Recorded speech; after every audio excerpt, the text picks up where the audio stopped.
That's what I'm talking about, son. Get you some of that daggone pie. Woo-hoo! Looky there.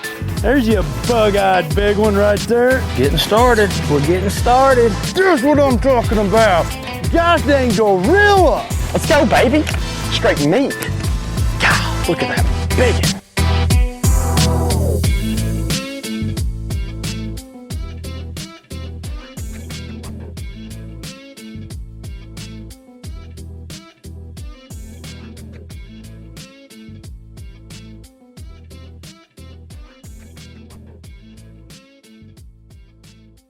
All right, welcome in everybody to the BAM Pod. I'm your host, Big Ed, and on the line tonight we have the winner of the Thermalito After Bay Tournament. Mr. Ken Maw is on the line. Ken, welcome into the show, man. What's up? What's up? What's up? Well, you know, honestly, what's up? This is going to be the first time we do this on this show. We're going to have him on for the first part of the show. The second part of the show, we're going to have the winner of the Pro-Am tour that we just got off of, that we just came back from, I should say, on Clearlake, which was an absolute slugfest down there. There were some monsters, man. Can you even believe some of the ones? Ooh. I would not call what Christian did a win. I would call that a straight beatdown. Yes, absolutely. I'm sure he's a little disappointed in not reaching the century mark based on 3 days, because that's, you know, there's only certain places in the country you could do that, and to have an opportunity to actually do that, is pretty special, you know. So, nonetheless, you know, I mean, you know, and I, you know, Chris Parks, obviously, he had a freaking unbelievable season. You know, he made 4 top tens, took 2 seconds, and he won one. You know, and he gave a valiant effort at the end, but you know, Christian was just, you know, back to back 33, 35-pound days. Yeah, it was definitely a tough one to overcome. I was looking at the scale when I was doing the scales, when doing the final day. It's like, yeah, that last bullet coming down. That guy had a scope. He wasn't missing. I mean, he that bullet wasn't going to be dodged. He was definitely in the driver's seat on that one.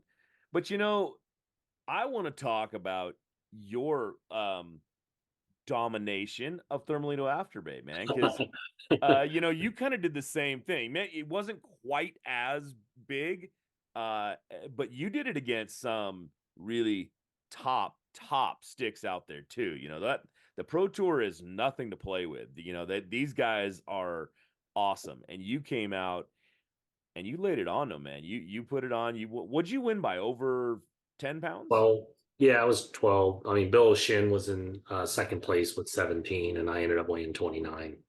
Yeah, so I mean that was, I mean, that was a great event for you too. Now, you know, we say that, and now the one thing about that is that the Pro Tour day 3 is from 0. You know, you don't get collective weight, you don't get that, because I want to ask you that. You just said something out there, you know, that, oh, you know, Clear Lake's one of the only places, you know, in the country, one of the only places, not the only, but one of them, that you can actually have 3 days and have a century mark, you know, be looking at the century mark.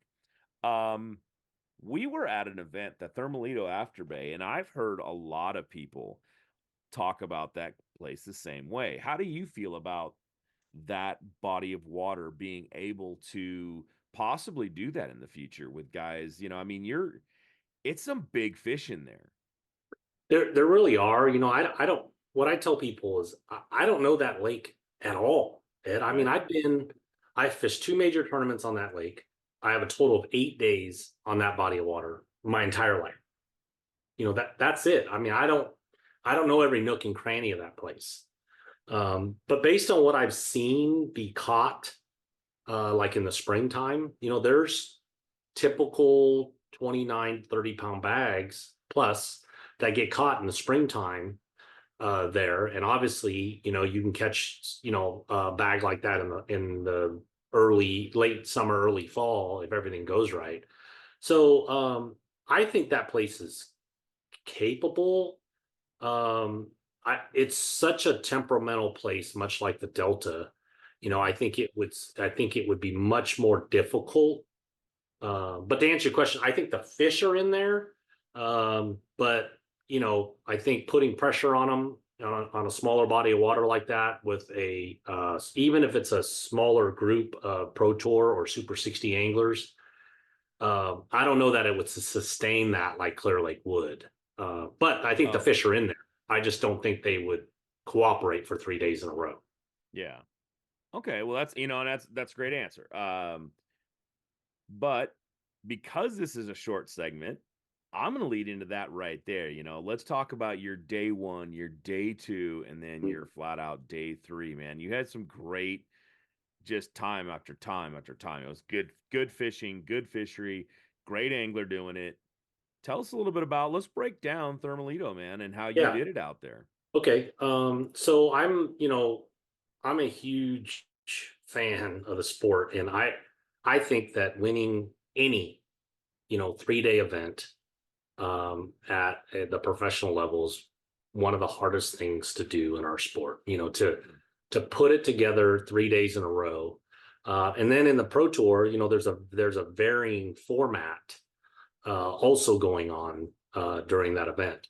So day 1, and I actually want to. I'm glad you called me, because I want to talk about all the adversities that happen throughout our fishing day, because people see 29 pounds on the last day and they're just like, oh, he just crushed them, it was amazing, and it really wasn't. And I hope there's time for me to go through that, so I'll go through day 1. There's no practice, 31-day off limits. They ring the bell, the field goes, and I felt that the fishery. So I went there 1 day prior to scout. I never made a cast. I drove around for 6.5, 7 hours. And, that's not a big body of water to drive around that long for. So I definitely scouted around. And what I was really looking for was water temp, watercolor, the cover, and, what forage was in the lake. Those were my 4 goals of going to the lake prior to the cutoff. And I accomplished those 4 goals by covering the entire lake for, like I said, 6.5, 7 hours. And, I felt that there was a lot of bluegill in the lake, and that the fish were definitely keying in on the bluegill, and that was 32 days prior. So when we showed up, I felt like, okay, there's grass in the lake. There wasn't as much in 24 as there was in 21 when I won there. And I mean offshore grass, because there's offshore grass that grows there, leafy grass that grows there that comes off the bank. But generally, the fishery is, average of 12 foot deep. Water clarity typically was anywhere from like 2. In this event, it was 2 to some places you could see 8, 9 feet down, which I think is unusual for that place. First day, the place fishes like my wheelhouse. First day, I threw a bunch of different topwater baits. I threw a Buckeye Berserk buzz bait. I threw a plopper. I threw a Chapo. I also threw a vibrating jig, a chatterbait. I did that for the first hour and 15 minutes and never got a bite. So then I picked up a flipping stick and I went to the matted vegetation, lay down toolies, and just the hard clustered toolies. I did that for another hour and never got a bite. So I'm 2.5 hours into the event on day 1. I haven't even gotten a bite yet. But it's that kind of fishery. So about 9:30, I was going across the bay, and I saw some grass. This is what I love about the format. I saw some grass that reminded me of Clearlake in the Delta. So I'm like, oh, that looks good. And then let me pull a chatterbait back out. It's like 9. I know the exact time. It's like 9:34. I pull that bait back out, and then I start getting offshore, and I start fishing and fishing and fishing. Third cast, I catch a 380. I'm like, oh, hey, that's a really good fish for that place. Box that, tourney X that. Next cast, I catch a 480. Right. So now I got, 2 really nice fish. And to push forward, basically from 9:39 is when I caught that first fish to 11 o'clock. I caught another 5 or 6 scoreable, which is 14 inches or longer. And I ended up weighing almost 21 pounds. I had 2098 on day one. And I caught that early. I had that before 11 o'clock. And then I was able to, I caught some more fish doing other things, like I picked a flipping stick up, I picked a frog up, but primarily the first day, once I had that weight, I had a really good bag. My biggest fish was a 480. My smallest fish was probably a 375. So all 5 of those fish were between that size, so at that point, I was willing to catch more scoreable. I didn't want to catch more good ones because it is a place with pressure and, not a place that has a lot. I think that doesn't have a lot of fish. So you got to be careful how many you catch. So that was day one.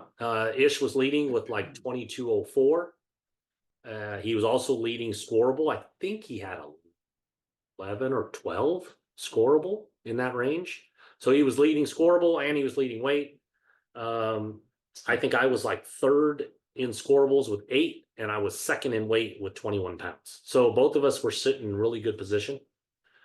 And, because of the format, that night I sat down and I think this about me, but I'm like a calculator. I'm a analyzer of everything, so I crunched all the numbers, looked at all the weights, looked at all the scoreable that night, because I always tell people you have to set a goal on what you're trying to achieve in anything in life, but especially in fishing. You got to set a goal to what your milestones are, and that's what I do every tournament. So I always say, okay, hey, if things don't go well, I want to have at least 15 pounds. If they go okay, I want to have 19 pounds, depending on the fishery. And then if they go great, who knows what I could have? I could have 25, 30 pounds, right? But you set milestones throughout the day. And so the second day, I said, okay, look, based on everything that was caught the first day, I'm going to say 3 more scoreable or 9 pounds gets me into Championship Sunday where the weight zeros. Okay, so I set out that day on day 2 with those 2 goals in mind, period. And it took a lot of discipline. So I went out and I started chattering offshore again. I caught only 2. I felt that bite was going away, but I caught 2. One was like almost a 4-pounder. The other one was like a 2-pounder. So I had 6 pounds for 2 fish. And I'm like, okay, well, I either need another 3-pounder or I just need another scoreable. That was my whole thing. It was either a 14-incher or a 3-pounder. So shortly after, I ended up catching like a 3.5-pounder on a flipping stick. I was throwing a 1 ounce weight with a 3/0 owner HD jungle hook and a spicy purple college crawl is what I had thrown a Yo Mama on day 1. They weren't eating it that well, that bigger profile. I went to a spicy beaver, and then ultimately I actually went away from that bait, which I'll talk about on day 3, why I did that. So that was my 3rd fish, and I'm like, okay, I'm in the cut. I felt comfortable to be in the cut. That was like at 10:30 on day 2. So I put everything away that I could hook a fish on. So everything on my boat, I literally put away. I put away anything with treble hook on it, anything, I put a chatter away. Basically, all I left on the front deck of my boat was a flipping stick and a frog. And as hard as it was, I basically went frogging for the next 4.5 hours. And my goal was to find more active or bigger fish that I could catch on day 3. Okay. So I did that. The first bite I got on the frog, I made a decision to set the hook on. It was like a 2.5-pounder, which ended up giving me 4 scoreable for 12 pounds. And that easily made the cut, because I think when I got on your stage, you told me I needed 790 to make the cut. So my 9 pounds was a good mark. Mm-hmm. You know, so that's what I spent my day 2 doing. I threw a frog again for 4.5 hours. It was pretty tough to do because I wasn't getting a lot of bites. After swinging on that like 2.5 pounder, I had 3 more bites on a frog and 1 more bite on a flipping stick. I shook them all off. And I weighed in 4 fish for like almost 12 pounds. And that kept me, I think, like 3rd in scoreable and 2nd in weight. You know, so I ended up qualifying for championship Sunday, 3rd overall. Hi, this is Josh McMurray. I'm the city manager for the city of Oakley. We're located on the Delta.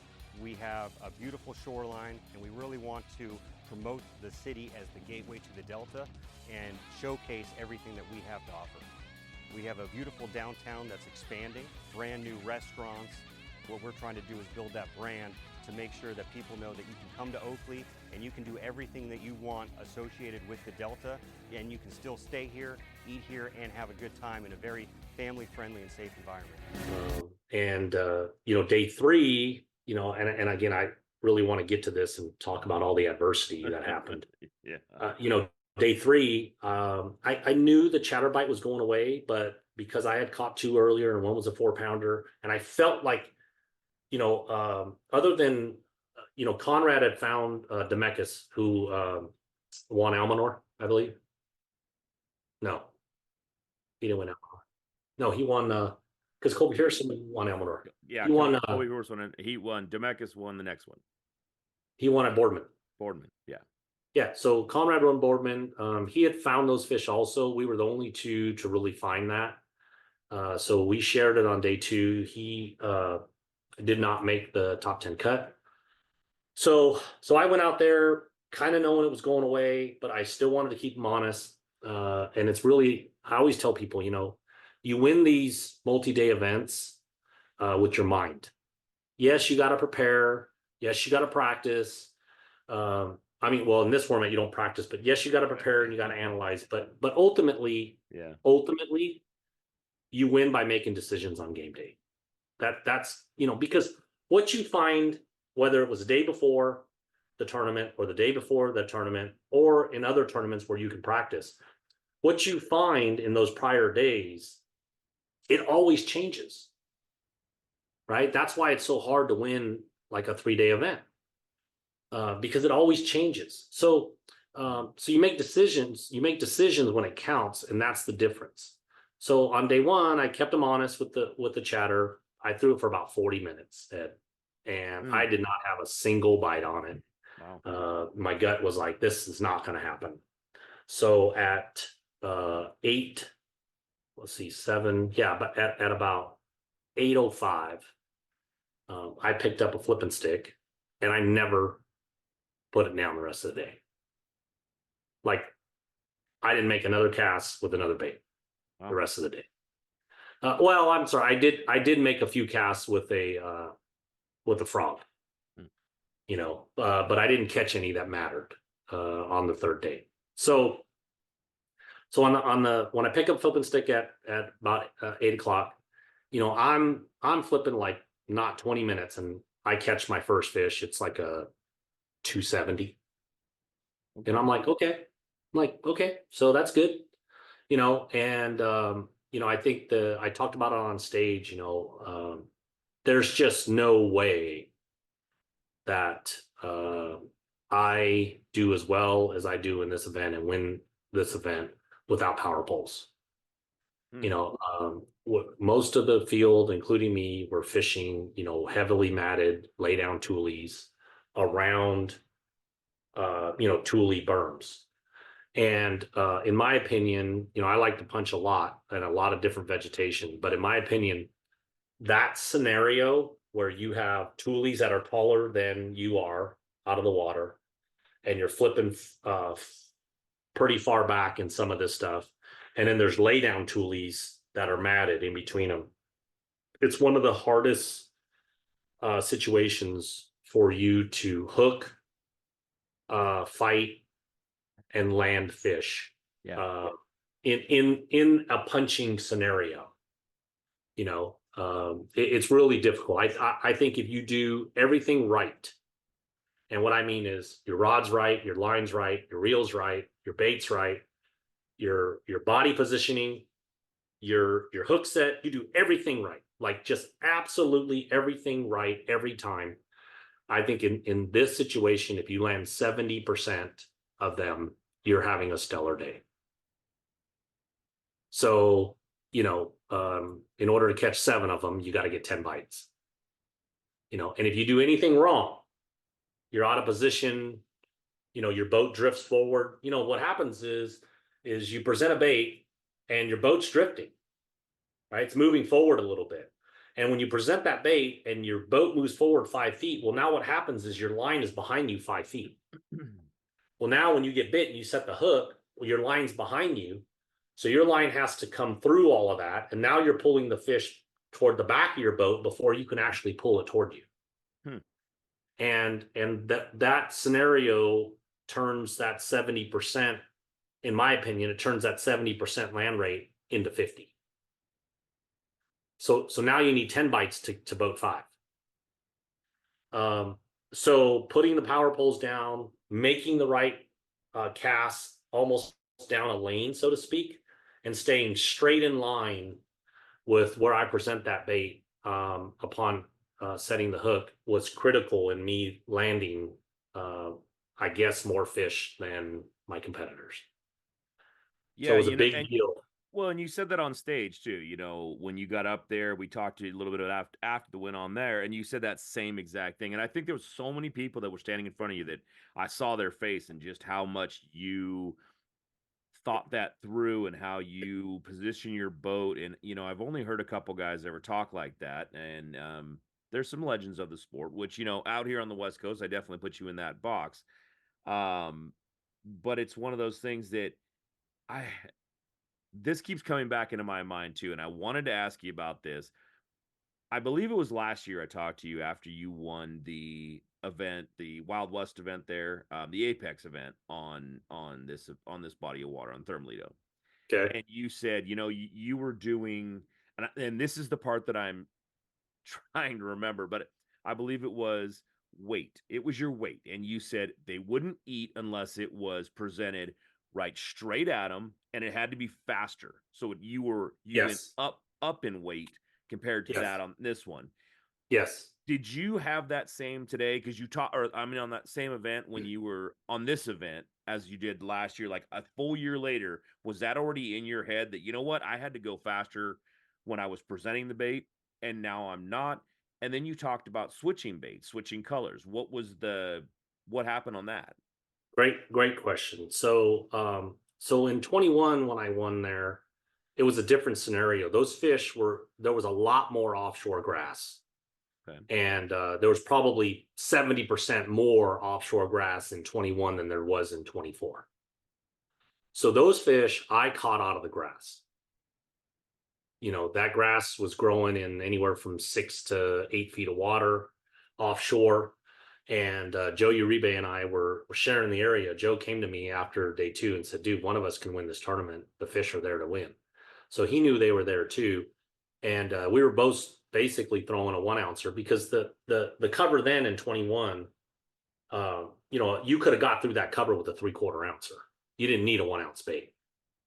So, but what happened was I believe the pressure and the fish changing got to them, and they would not eat a 1 ounce bait, even though I got to Championship Sunday on a 1 ounce bait and Joe caught fish on a 1 ounce bait. They would absolutely not eat it on the 3rd day.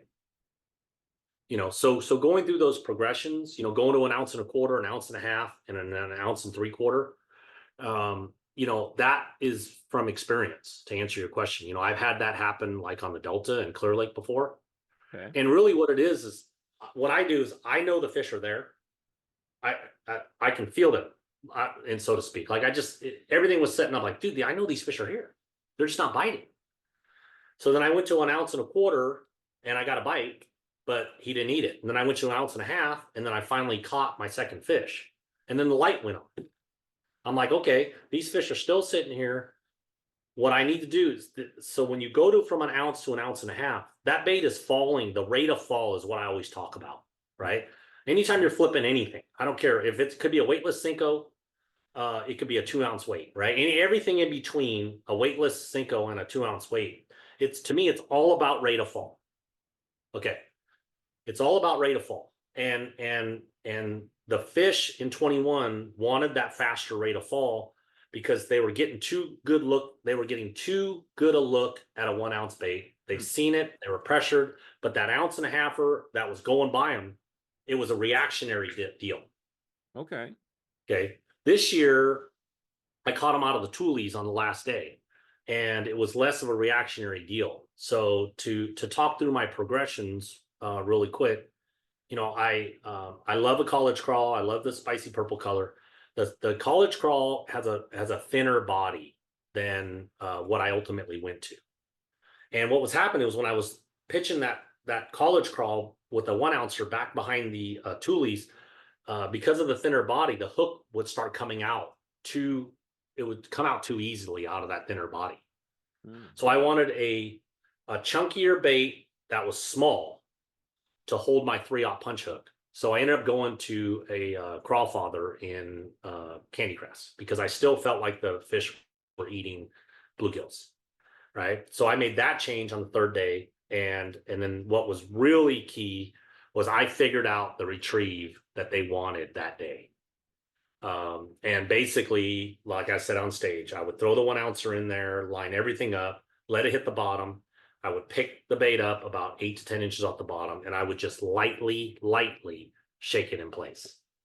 And the 3rd fish I caught was like a 6 1/4, 6.5 pounder. That was the fish that cued me into that bite. And then once I figured that out, I basically went the rest of the day. I had almost 17 bites on that, doing that. And it was really lights out. Once I figured out the bait, the color, and the retrieve, it was that's what they wanted. So and what I really want to talk about, I know we're getting short on time, is I want to talk to people about how much adversity goes on in our boats during the day, and how much mental like strength that these people like Colby Pearson and Conrad and that it takes to win one of these events. So at 11 o'clock, I was basically had about 22 pounds on day 3. So unbeknownst to me, I had the tournament won already. Okay. But I didn't know.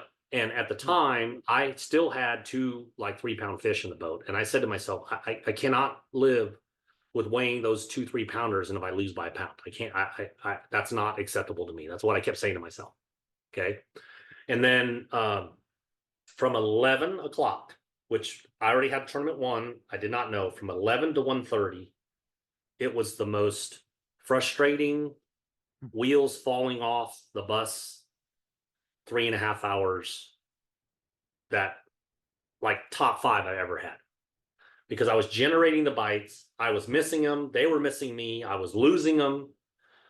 Just everything that could go wrong for those 3.5 hours. It was actually 3 hours and 39 minutes. Everything that could go wrong was going wrong. And then at 1:39, I said, yeah, and I wasn't spinning out. It was just, I was doing everything right. Like I was telling you, I was there, I was focused, I was in the moment. The fish would bite, I would execute properly. It was just not going my way at the moment. And so at 1:30, I just said, hey, look, and this is exactly what I said. I said, look, man, I got this weight. If God wants me to win, I'm going to win, whether I weigh that in or I end up culling that 3-pounder. Okay. So I end up driving deeper into a 5 zone away from weigh-in with like 9 minutes to go. Gutsy call, right? Because most of the time you're not driving deeper. Right. You're not driving deeper into a 5 zone away from check-in with 9 minutes to go.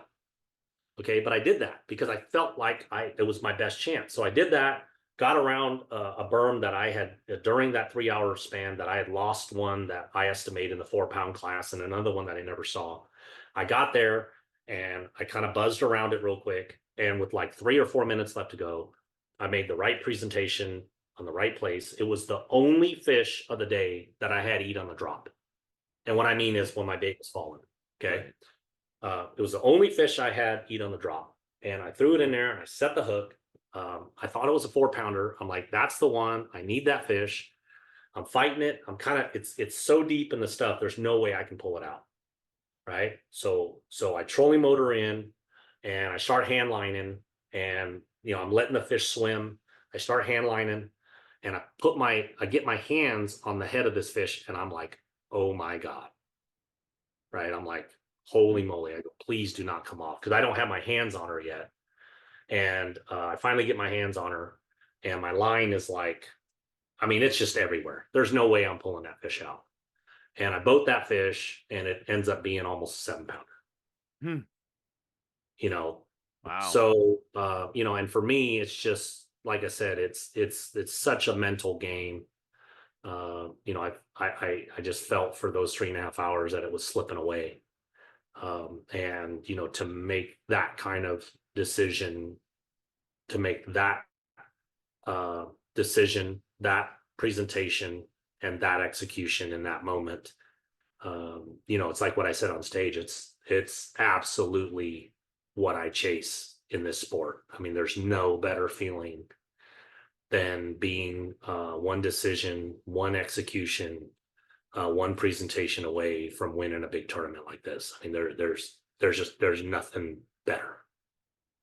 All right, Ken. Well, I'll tell you what, man. I'm going to ruin a bunch of people's day. I'm going to make you stop talking. And I'll tell you what, there's going to be so many people that are going, no, wait, there's got to be more. But you know what? Everybody, we're going to take a commercial break. And when I come back, we're going to have Christian Ostrander, the man who just won on Clearlake. And he's going to tell us a little bit about how he did it. So you're not only getting Ken Ma, you're getting Chris Ostrander on this very stage. All right, Ken, thank you for tuning in. Thank you for coming in, I should say. Not tuning in, but coming in and giving us all that knowledge, man. Congratulations again on the win. Really appreciate you coming on the show, doing this thing. It's always good to hear from you. Appreciate you, everything Mark's doing, and the team. And I'm just looking forward to 25 when, the Super 60 field, gets to where it needs to get. That's awesome. Yeehaw, let's see that one coming, right? Yeah, it ought for to be sure. Fun. It's going to be fun. Pretty excited. Excited. All right, man. Thanks again, Ken. Thanks for doing this, and we will see you guys in just a minute. Come back after the commercial, Christian Ostrander. We're going to take a short commercial break and talk to you about one of our great sponsors, StoreQuest Self-Storage. They're here to help you get your garage back.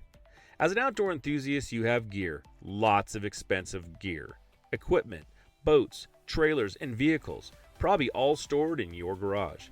You need a storage space that's easy to access, secure, and climate controlled. And that's where StoreQuest comes in. Head over to storequest.com. Plus, members receive an exclusive 10% discount with the offer code BAM10. That's BAM 10. StoreQuest is the official self-storage partner of the BAM Tournament Trail. Now, back to the BAM Pod. All right, welcome back, everybody, from the commercial break. I said we were going to have him on, and I have him on right now. Mr. Christian Ostrander, the guy who just dominated Clearlake at the BAM Trail Pro-Am. Man, this guy went out there, and, it must have been your destiny to win, to take first place, because you won by 1.11, man.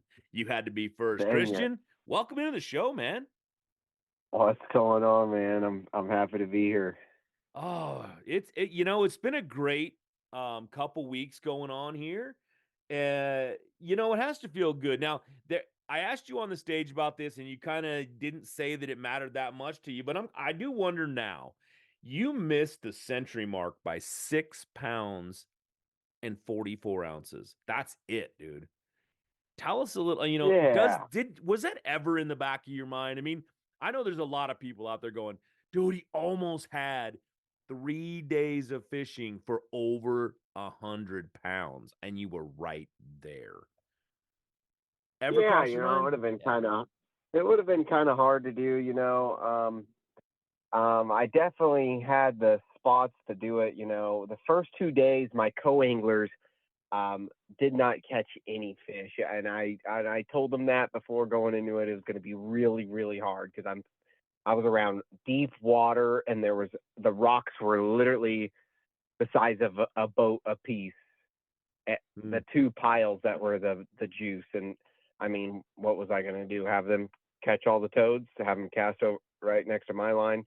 So that kind of,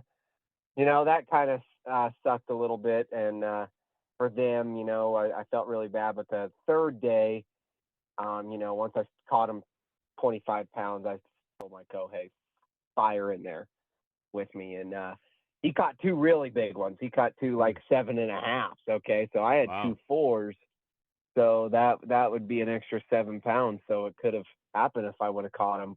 Would I have caught him? Who knows? But man, he was a really good co-angler, and it worked out. He won as well. He weighed about dang near 25 pounds, and we sauced him off those holes and headed on in. Yeah, I want to, ask you a little bit about that. It's got to be tough.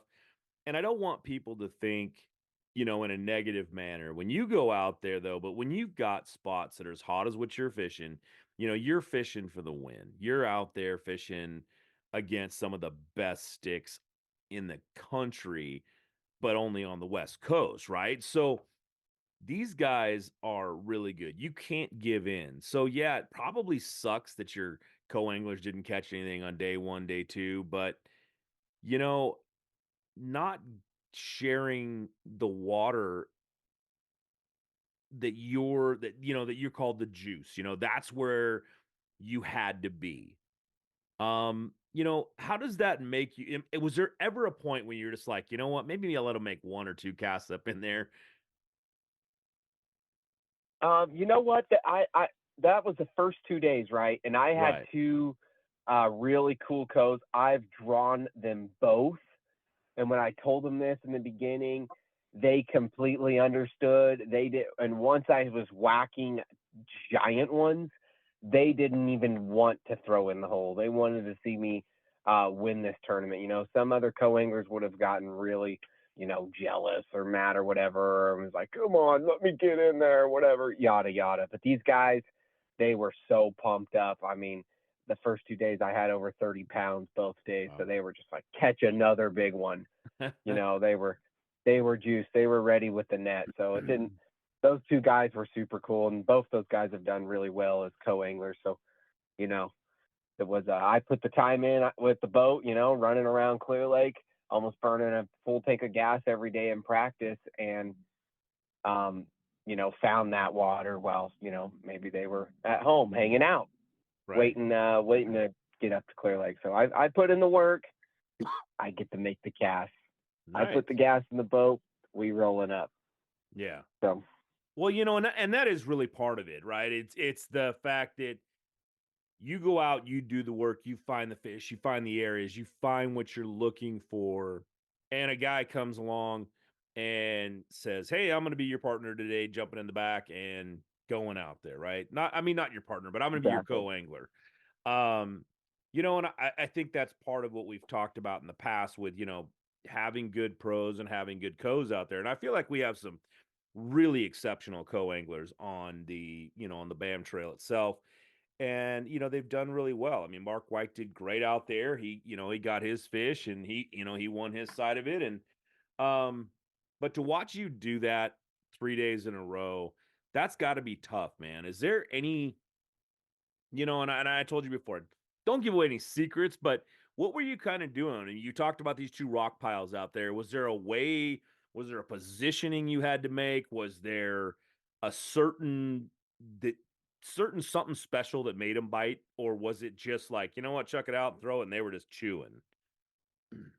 So the whole deal is you had to hit them when there was only bass on these piles. Okay, so I didn't catch really any catfish during the week, but you'd get a lot of carp. Okay, on the Garmin you would see the carp around the rock piles, and these bass would not be around them. So you had to kind of leave a little bit, go fish other rock piles around or whatever, but they would eventually leave. But every day there was a time that they would be swimming around, the carp would be jumping, they'd be like, what the heck's going on? But we weren't like in the opening of a creek or anything, so the carp would eventually just swim away. And all of a sudden the bait would roll in. You'd see the bait on the Garmin, then all of a sudden you'd start seeing these dots roaming around in the rocks. Those are the bass. The carp like to swim around on top of the rocks.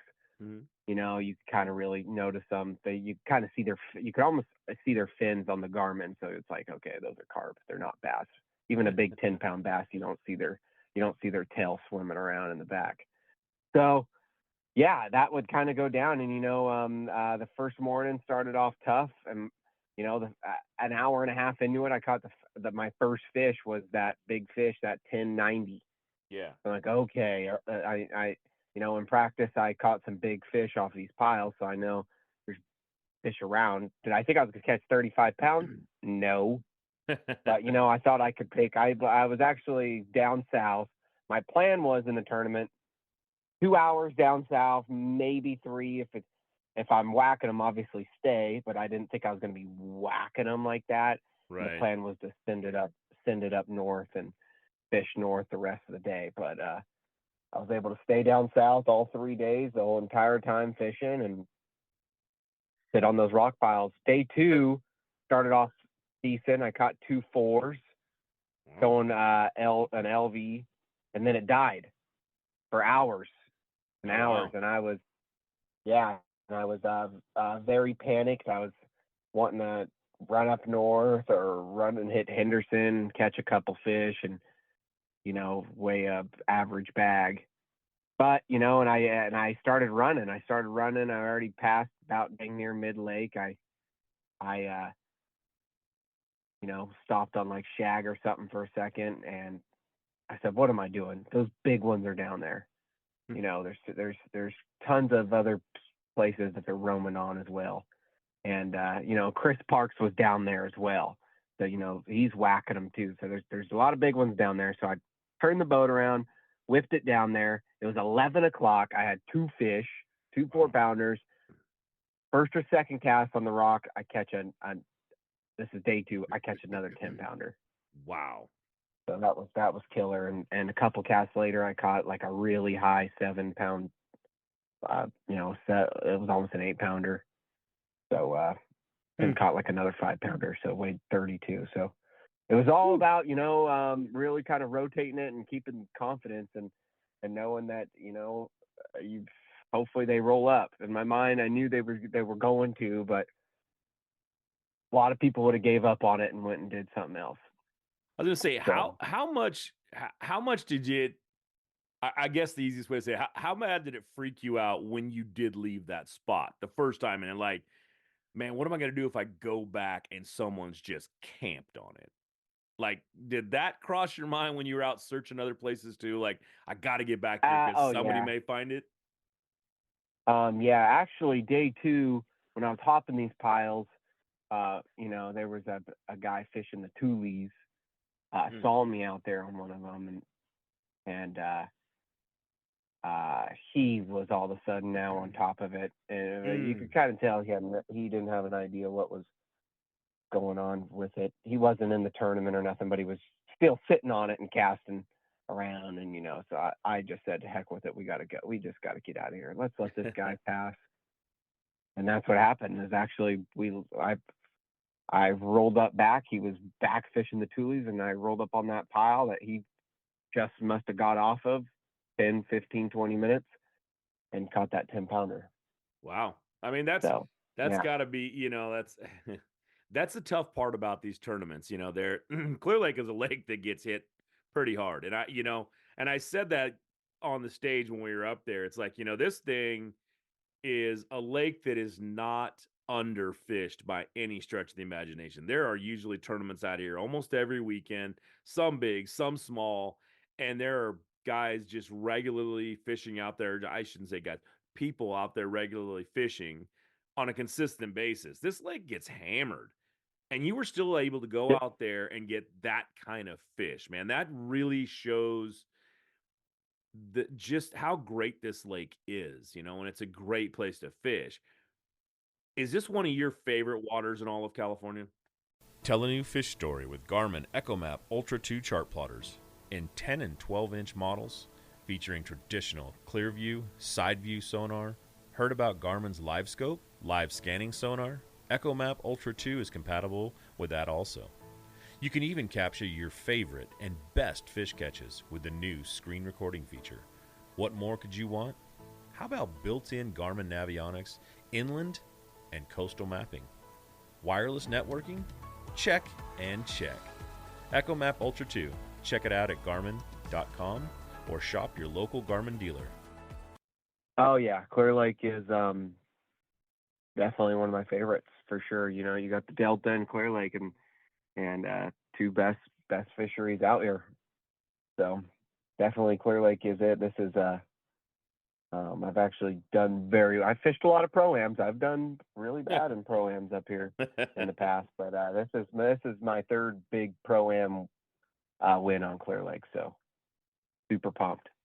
Now, you talked a little bit about the LV. Was that your main bait, or did you have others that you were pushing out there? I mean, and getting fish on? I caught some fish cranking as well. I weighed like 2 or 3 fish on a crankbait. I was throwing a big square bill and just like a 10XD with like 17-pound line, just really dredging the rocks. I'd throw it way past the rocks, so it'd be coming up. You'd get snagged every blue moon, but making a gazillion casts on those piles, you kind of know the angles where dang near you don't get snagged. So, and it's all about just running anywhere near one of those fish, and they just turn their head and grab that bait. So. Okay, so crankbait, basically crankbaits, lipless and regular. Big square standard. bill. Yeah, and that sort of thing. Yeah. And that was the key to it all. So were they feeding on crappie? Were they feeding on bluegill? What was it that you were trying to mimic the most?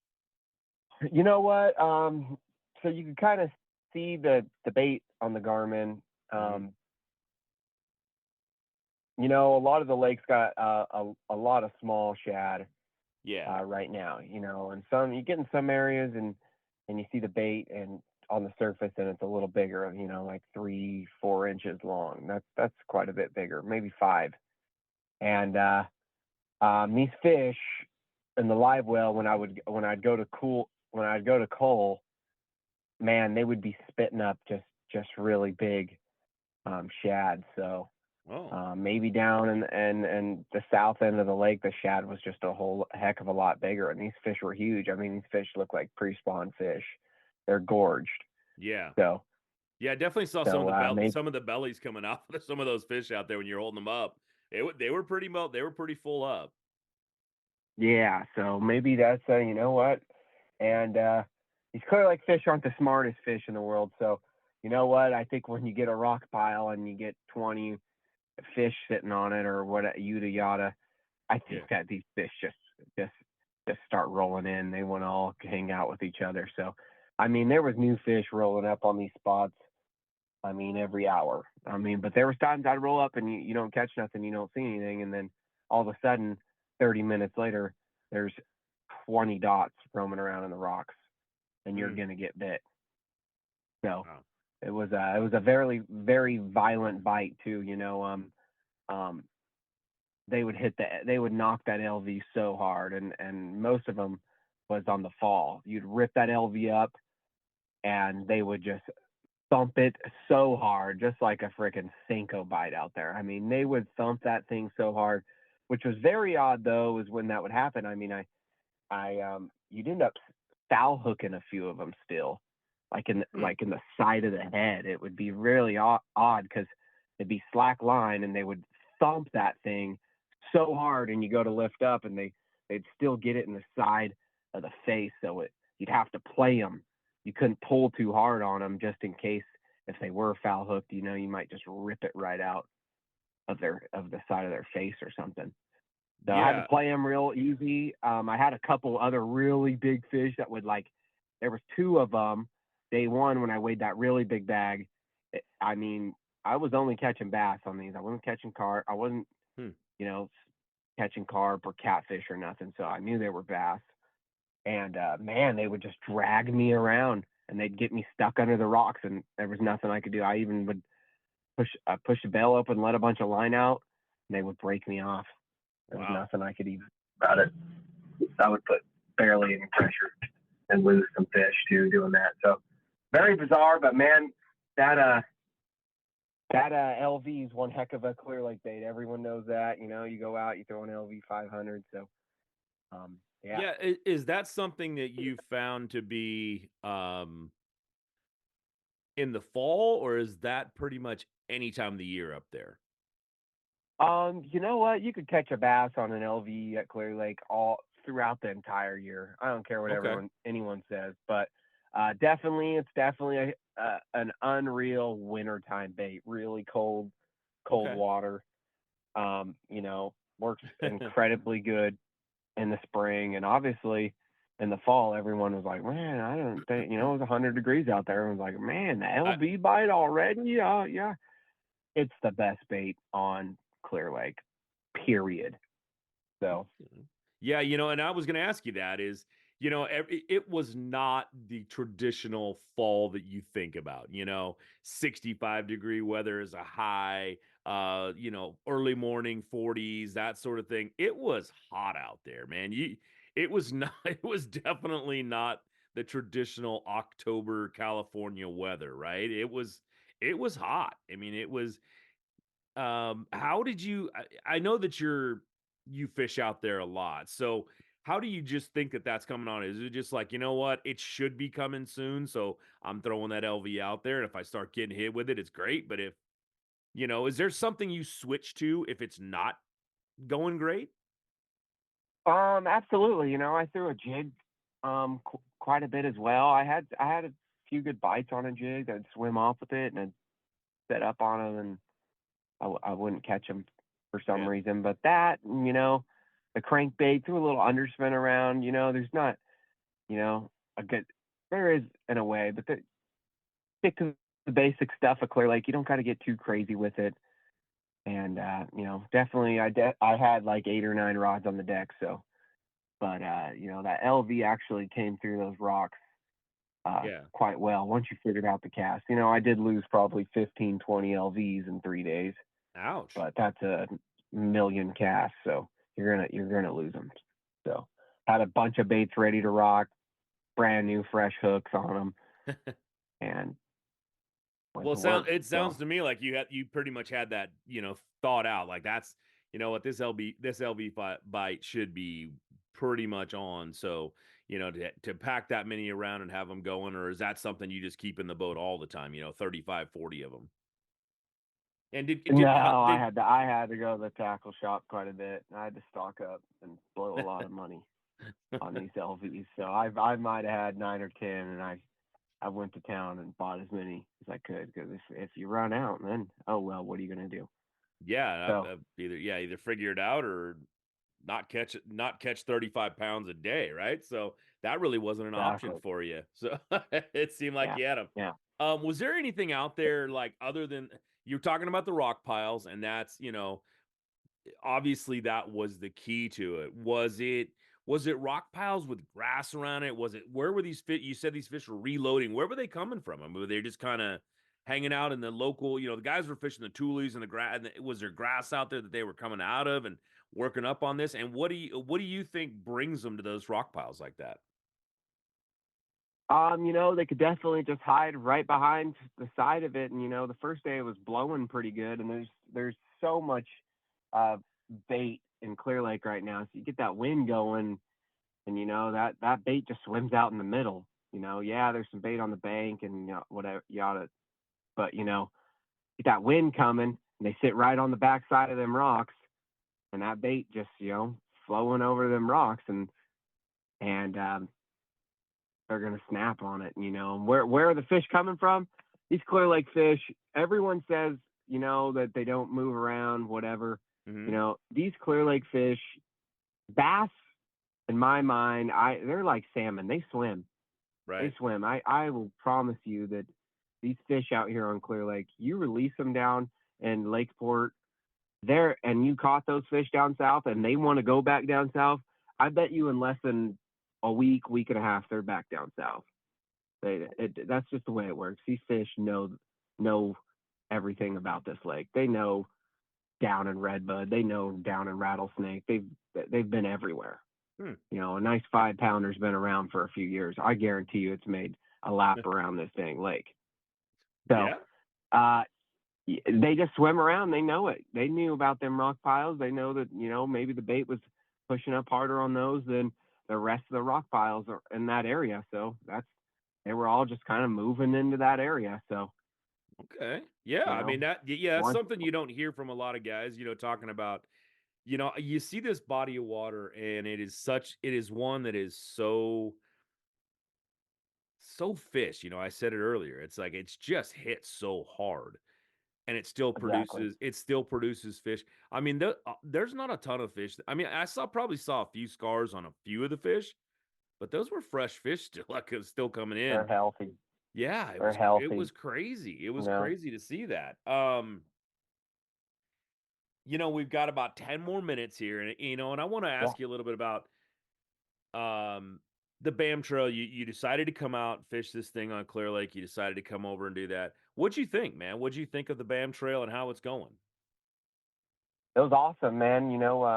A lot of familiar faces. Once I saw the schedule come out, I wanted to try to make the Delta one. I couldn't make that one, and I saw that October Clear Lake, and I'm like, oh man, I really want to hop in that one and try to win that one. So I set it all aside. I fished the opens this year. There was actually an open going on that starts in a couple days. I'm not in the points anymore to try to make the elite. So I said, heck with that. I'm going to Clear Lake. We're going to fish the BAM at Clear Lake and go from there. It was very well ran. I'm super excited. I even talked to Mark a little bit, maybe trying to get into that your guys' Super 60 next year, and you guys got a killer schedule for that. Dom Pedro, Clear Lake, Delta, up 2 out of states or something like that. So there's some we'll see what's going on.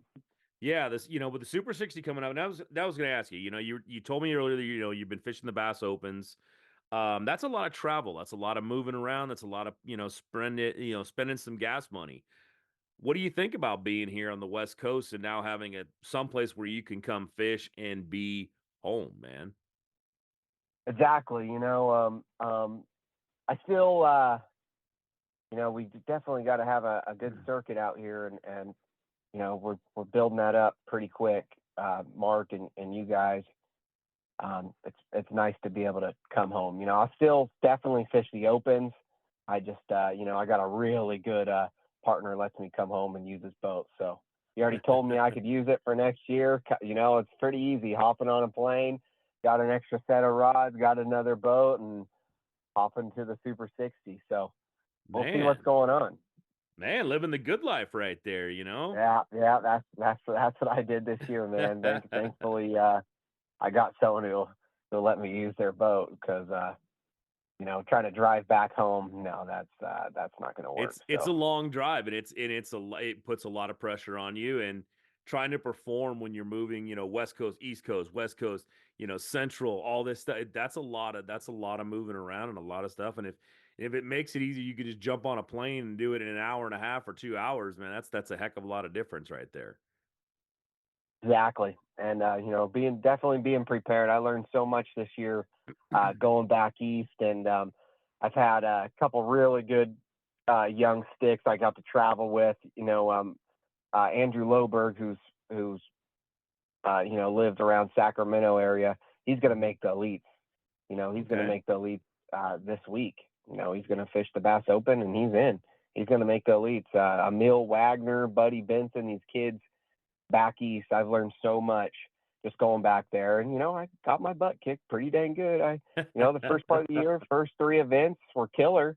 I did really good in the first 3. And then since then, it kind of went downhill. But it was all learning. I kept my mind to it. But I got a little burnt out, and came home and spent a week dialing in my gear and been fishing hard the last couple weeks. So it felt kind of nice to come back home and do a little fishing on your home waters where you pretty Exactly. well, and come out here and apparently you did a little kicking of your own right there. So that was good to see. Yeah. Good for you.